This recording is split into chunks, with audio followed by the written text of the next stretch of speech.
Good morning all friends, कैसे हो? I hope आप मस्त हो गए, पढ़ाई में व्यस्त हो गए। आज का अपना मोटिवेशनल जो आपको ऊर्जावान बनाएगा, आपके चेहरे पे मुस्कान लेके आएगा कि तारीफ अपने आप की करना फिजूल है जनाब। तारीफ अपने आप की करना फिजूल है जनाब, खुशबू तो खुद बता देती है कौन सा फूल है। आज की क्लास बहुत ही इंपॉर्टेंट रहने वाली है, आने वाली एग्जाम सीईटी, इसके अलावा जो रीट एग्जाम है उसके लिए। तो आज की क्लास में हम बात करने जा रहे हैं जो राजस्थान का प्रमुख पर्यटन स्थल है, जो कि अपने जयपुर राजस्थान की राजधानी है, वहां पर स्थित है हवा महल। आप समझ गए होंगे। तो हवा महल के बारे में आज अध्ययन करने वाले हैं। तो सबसे पहले हमने को पता होना चाहिए कि हवा महल कितना मंजिला है।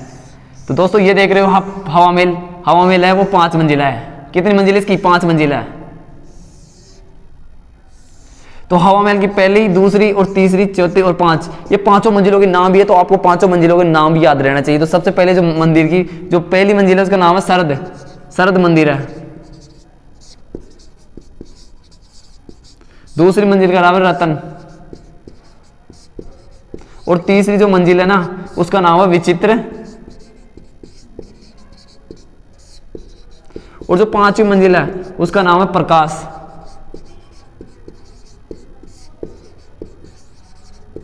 उसके अलावा जो 5वीं मंजिल है उसका नाम हवा है, और 4थी मंजिल है उसका नाम है प्रकाश। यह हवा 5वीं मंजिल है, उसी के नाम पर इसका नाम हवा महल पड़ा है दोस्तों।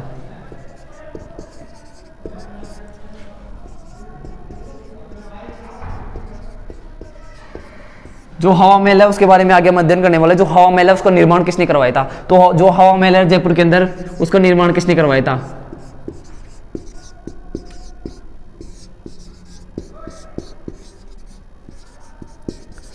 तो अपने को पता होना चाहिए जो हवा महल है उसका निर्माण किसने कराया। तो जो हवा महल का निर्माण है जयपुर के शासक थे कछवा वंश के सवाई प्रताप सिंह, उनके द्वारा निर्माण करवाया गया था। सवाई प्रताप सिंह के द्वारा।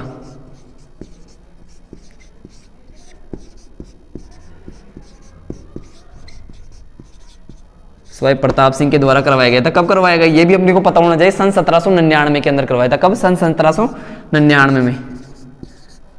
और जो ये जयपुर का जो हवा महल है इसका जो वास्तुकार कौन था ये भी अपने को पता होना चाहिए। वास्तुकार कौन था इसका?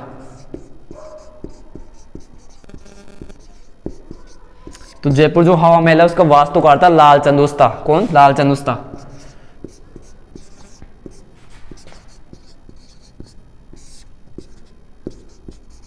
इसका बाद जो हवा महल है उसमें कितनी खिड़कियां और कितने जो 5 मंजिला है सवाई प्रताप सिंह ने बनवाया था। इसका जो वास्तुकार था वो लालचंद उस्ता था। और ये 953 खिड़कियां बनी हुई है अपने हवा महल के अंदर। कितनी खिड़कियां है? 953।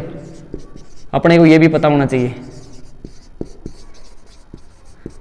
953 खिड़कियां, और इसमें कितने झरोके बने हुए ये भी अपने को पता होना चाहिए। हवा महल में 953 खिड़कियां, 363 झरोके हैं।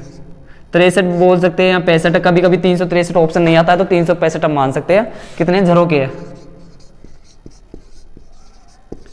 आगे अपने को पता होना चाहिए जो हवा महल है उसका निर्माण क्यों करवाया गया था जयपुर के शासक सवाई प्रताप सिंह के द्वारा। तो निर्माण क्यों करवाया गया था ये भी अपने को पता होना चाहिए।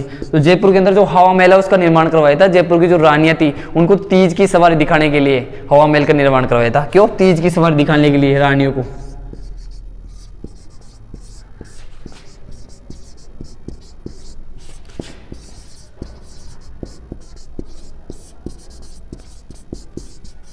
तीज की सवारी दिखाने के लिए। ठीक है, एक बार हम दोबारा से इसका रिवीजन कर लेते हैं अच्छे से। जो हवा महल है वो अपने राजस्थान की राजधानी है जयपुर, वहां पर स्थित है। हवा महल ये प्रमुख पर्यटन स्थल है। और इसका जो कितने मंजिला है? तो हवा महल है 5 मंजिला है। 5 मंजिलों का अपने को नाम पता होना चाहिए। शरद मंदिर, रतन मंदिर, विचित्र मंदिर, प्रकाश मंदिर और हवा मंदिर है। हवा मंदिर 5वीं मंजिल है, इसी के नाम पर इसका नाम हवा महल पड़ा है। और इसका निर्माण किसने करवाया था? तो इसका निर्माण जयपुर के शासक सवाई प्रताप सिंह ने करवाया था। कब करवाया था? सन 1799 के अंदर इसका निर्माण करवाया था जयपुर के शासक सवाई प्रताप सिंह के द्वारा। और इसका जो वास्तुकार कौन था ये भी अपने को पता होना चाहिए। जयपुर का हवा महल है उसका जो वास्तुकार था वह था लालचंद उस्ता। इसके अलावा जो हवा महल है वो कितना मंजिला है, इसमें मतलब कितनी खिड़कियां बनी हुई है, कितने झरोके? तो 953 तो इसमें खिड़कियां बनी हुई है, और 363 या 365 झरोके बने हुए हैं इसके लिए। और इसके अलावा हमने को पता होना चाहिए जो हवा महल है उसका निर्माण क्यों करवाया गया था। तो हवा महल है उसका निर्माण कराया गया था जो जयपुर की जो रानियां थी उनको तीज की सवारी दिखाने के लिए इसका निर्माण करवाया गया था।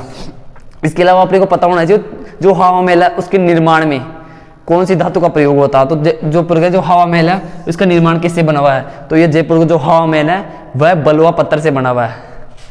बलुआ पत्थर से बना हुआ है।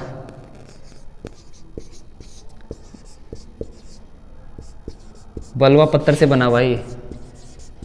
तो आज का टॉपिक आपकी समझ में आ गया बहुत ही अच्छे तरीके से, और यहाँ से आपको एग्जाम में एक नया क्वेश्चन देखने को मिल जाएगा। मिलते हैं नेक्स्ट वीडियो में, जब तक के लिए धन्यवाद। जय हिंद, जय भारत।